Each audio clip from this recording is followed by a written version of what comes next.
Corinne Benestroff, psychologue clinicienne, docteur en littérature.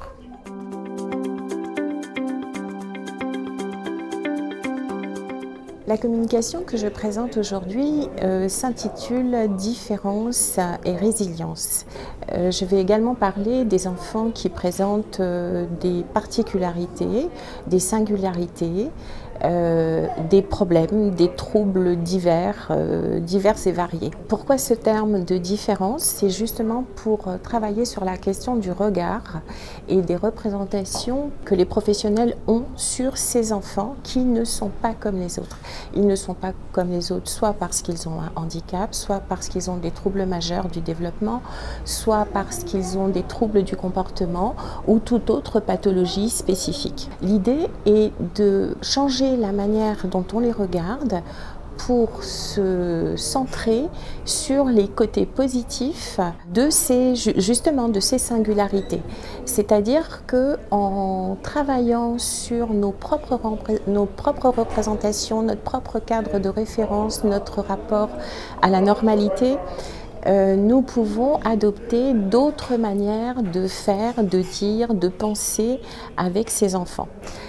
Comment ça se passe? Eh bien, et pourquoi cette idée de résilience? Comme chacun sait maintenant, le concept est désormais célèbre, représente la capacité de rebondir après un traumatisme et d'aller vers une métamorphose.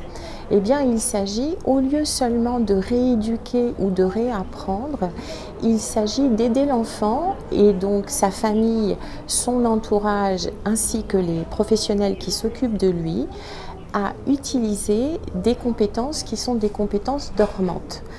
Parce que bien sûr, plus la pathologie est grave ou plus les troubles sont bruyants, plus on ne voit qu'eux et du coup on oublie, on occulte les côtés positifs de l'enfant, ses qualités, ses particularités, ses compétences parfois extraordinaires comme le fait d'être synesthète, par exemple de voir les choses avec des couleurs ou un sens du rythme ou parfois une vision poétique de la vie.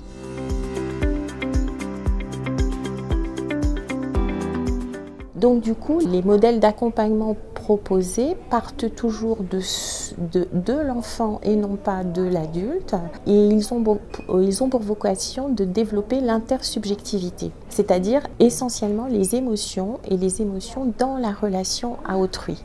Donc ça va passer beaucoup par le jeu, beaucoup par l'art, toutes les formes d'art, par la lecture, par les récits, par le fait que les adultes autour de l'enfant vont mettre en récit ce qui le concerne.